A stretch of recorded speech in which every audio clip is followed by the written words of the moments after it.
In this video, we're covering the practice exercise for the high-low method of cost estimation. So in this particular exercise, we have a store that is selling various cupcakes at the restaurants, and they're trying to determine a breakdown of fixed cost versus variable costs for their overall production. Now, the reason you'd want to do this, first of all, once you know the fixed cost at a particular level of production or range of production, and then if you know your variable rate per unit, then you can really estimate cost at any given unit within that relevant range. So you may recall that from an earlier video where we talked about that relevant range basically being the capacity. And the idea behind relevant range is that if you produce 1 unit or 1,000 units or maybe even 10,000 units, assuming you have that capacity, then the fixed cost is going to be the same in total. So the goal is to produce as much as you can within your capacity to spread that fixed cost out across more units. But again, what we're trying to do here is be able to predict cost at a particular level. So here we have monthly data for this restaurant. We have dozens of units sold, and then the corresponding costs for that level of production. So what we need to do here, again, the concept behind the high-low method is that we want to know what point or what 2 points would really represent most of this range of production. You see we have all the way from 750 dozen, and it looks like the highest is 6,000 dozen. So we have quite a bit of a range in here, some 2,000s, some 1,000s, all over the place. But the concept is to find the highest point and the lowest point as far as the activity levels, and then determine what the corresponding cost change was that was related to that change in production, that increase in production. So what we're going to do here, the first step in the high-low method is to determine the variable rate per dozen sold. So what we do, and I'm going to write some stuff off to the side here. I'm going to put the high activity and the low activity and the corresponding cost. I'm going to grab that from this chart, and then I'm also going to have a column that says change. So our highest activity, if we scan through this, we can see December has the highest activity level. So that's 6,000, and the corresponding cost was 17,000. Now, in some situations, you'll see that the corresponding high cost, the cost that corresponds to the highest activity level, may not be the highest actual cost. And that's perfectly fine. In this case, it's a simple example. The highest activity level is also the highest cost. So now let's take at the lowest activity level. So if we scan through, that jumps out pretty quickly. January only had 750 dozen, and the corresponding cost is 9,600.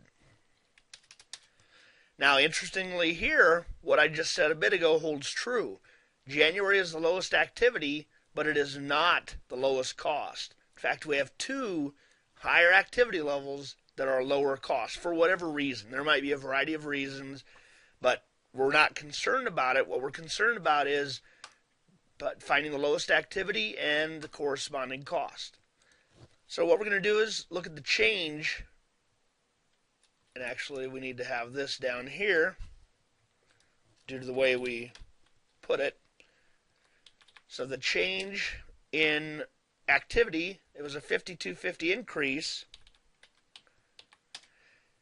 And the change in cost was $7,400. So the thought here is that this $7,400 represents 5,250 additional units. It represents the increased cost, which would only be variable cost because fixed costs won't change.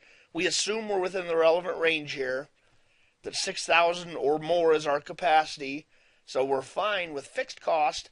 So any increase in cost had to be due to variable cost. So we're looking for the variable rate per dozen sold. Change in cost over the change in activity, or units, if you will, change in cost over the change in units gives you a cost per unit. So that's how you remember which way to divide. Cost over units gives you a cost per unit. So the change in cost over the change in units tells us that each unit, each dozen in this case, apparently cost us $1.40, almost 41 cents if we round it. So, and if you're worried about did you divide the right way, just think about it. The cost is greater than the activity, so obviously the cost has to be more than $1, more than 100%, if you will, 100 cents in this case. So $1.41, we'll say that's the rounded variable rate per dozen sold. So again, this only really works if you pick the highest and the lowest levels, and the thought is that that should be a fairly representative number for the entire range. Picking the extremes should capture the entire range. So the variable rate itself isn't too bad, $1.41, but now we need to determine the fixed costs in total per month. Now for this, I'm going to bring back something from an earlier lecture. I'm going to write it a couple of different ways.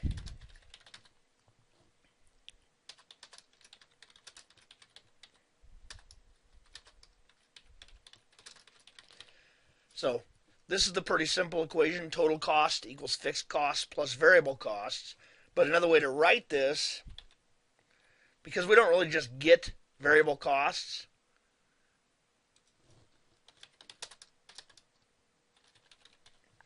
we instead get the variable rate, and we have to multiply by the number of units. So that's what we actually get. So what we need to do here to determine the fixed costs in total is we need to know, first of all, we need to know the other three items. We have total cost, fixed cost, variable rate, and units. We need to know all the other three except for fixed costs to solve for that number. So total costs we have for both of these levels. The total cost was this number right here, whichever level we're dealing with. We don't know the fixed cost, but we do have the variable rate per unit, which is the same for both levels. And we know the number of units for whichever level we're dealing with because that was the dozen sold. So we can take these three items and back in to the fixed costs. So let's do that here. Total cost, and by the way, this only works if you plug it in either the low or the high level, because that's all we use for this equation up here. Even though I said the $1.41 should be fairly representative of this entire range, it's not going to be perfect. It's only going to be perfect at the two different levels that were used, the two extremes. Now, it doesn't matter which one you do use. You can use high, you can use low, that's fine. Let's just say we're going to use the high. So our cost is $17,000. That equals, I'm just going to say X for now. And we'll actually, in fact, I'm going to say A. That's the one that we really use. It doesn't matter which variable you use, but A is the one that's most commonly used to represent fixed costs. And I'm going to say variable rate, which is $1.41, multiplied by the number of units at that high level was 6,000. So let's do that here. If we just multiply the 141 by 6,000, that gives us 8460. So what we're saying now is 17,000 equals A plus 8460. So at this point, we have a pretty straightforward algebra problem. Really not even, I mean, it's pretty basic algebra, searching for a variable. To get a variable, to solve for a variable, we have to have it on its own side by itself. So we have to subtract this 8460 from both sides to get it away from this A. So basically what we're doing here is 17,000 minus 8460, and that's going to equal A. So A here is 8540, and that's our answer for the fixed cost. But let's go ahead and do that just to test it out. I'm going to delete this. Let's test it out with the low level now. Low level, dozens sold were 7,500. I'm sorry, the cost was 9,600. That's what we're concerned with. And then it was still 141 multiplied by multiplied by 750. So again, we have to do 141 multiplied by 750. That's 1057.50 approximately. So we're going to subtract that from the 9600, and we get 8542.50. Now notice that's slightly off of this 8540. The reason for that, by the way, is because we rounded the $1.40, 0.952, if you will. That's close enough. That gives us what we need for this. We're within just a couple of dollars. We're fine with that. If we would have left this unrounded, we would end up with the exact same number, but it would probably be half cents to it. It'd probably be an unrounded number. So we're just going to stick with 8540. I just wanted to point out that using high or low will give you the same number. Now, whether to round or not is going to depend on what your textbook question says, what your exam question says, or maybe even what your instructor says. So now, what we have here is the variable rate, the fixed cost in total, and the only thing left to be able to solve for any cost at any level is the actual level itself. So what I'm going to do here before we do this calculation is I'm going to type in what's known as the equation of a line. So y equals a plus bx. Y represents your total cost. That's what we're usually solving for. Now, y is also known as the dependent variable. The reason it's dependent is that it depends on everything else. Y will change as everything else changes. So y is completely dependent. You don't have y by itself. You have to solve for it. A is your intercept, which is also your fixed cost. Now, you may recall this equation or something similar to it from math, where you're charting. It's called the slope-intercept form. And it's the same thing, only they use different variable letters for it. For whatever reason, they decided to use these variables. Not a big deal, not a big change. In fact, let me put a capital X here. So y is total cost. A is going to be your fixed cost. B is going to be your rate. It's your slope, actually, if you go back to slope-intercept form. This would be the $1.41 in our situation here. And then x is called the independent variable because that's what we plug in. X is the 7,000 units. Whatever units you want to solve for, that's what x becomes. So in this case, if we wanted to determine the expected cost of producing 7,000 units, we would basically say y equals our fixed cost plus our rounded variable rate multiplied by 7,000 units. So that's what it would look like. Now if we want to put a formula in here, oops, I don't need a space there.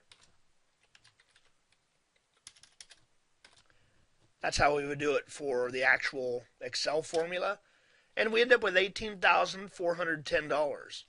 Now let's take a look and see if that even makes sense. 7,000 units is just a little bit above 6,000, where we had $17,000 in cost. So 18,410 is just a little bit above it. It seems to make sense. Now, the assumption here is that we're still within the capacity of the facility. If our capacity was 6,000 and we tried to produce 7,000 units, what that would basically mean is that we have to maybe rent a new factory space, rent a new kitchen, or buy new equipment, or whatever the case may be, so our analysis would change. Now, D, develop the cost equation for the line that should reasonably predict cost for any level of activity within the relevant range. That's actually what I did right here. The only difference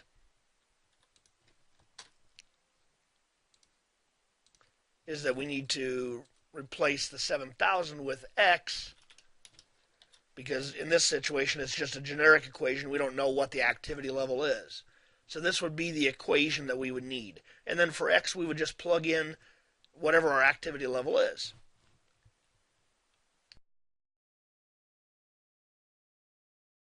Now E, this touches on what I was saying earlier. If our capacity is determined to be 7,500 units and we're trying to predict cost for 10,000 units, can we still use this equation above to predict costs Why or why not? What would we have to change to be able to use a new equation? Generally speaking, the most important thing that would change is your fixed cost. So if your capacity is truly only 7,500 and you're trying to produce quite a bit above that, again, you're going to need to buy new equipment, rent new kitchen space, whatever the case is. Maybe hire a new supervisor. So that fixed cost is very likely to change. The variable rate may or may not change. It depends on what variable costs we have. And if it did change, it's more likely actually to decrease per unit, because generally a change in variable cost would be to maybe a volume discount. Once you start producing materials in bigger bulk, you get a volume discount. That's where that would come into play. Your fixed cost would likely increase, but your variable rate per unit would decrease. So the answer to this would be generally fixed cost, possibly variable rate. So that takes us through our high-low method for cost estimation. Hopefully this has helped to clarify one of these types of problems. These are generally the examples you'll get out of textbook problems. Sometimes they won't have the full 12 months. They might just give you a range of 4 or 5 items, or they may give you the high and low activity levels. But if you remember all the things we talked about in this video, you should be good to go. So thank you for your time, and I will talk to you in the next video.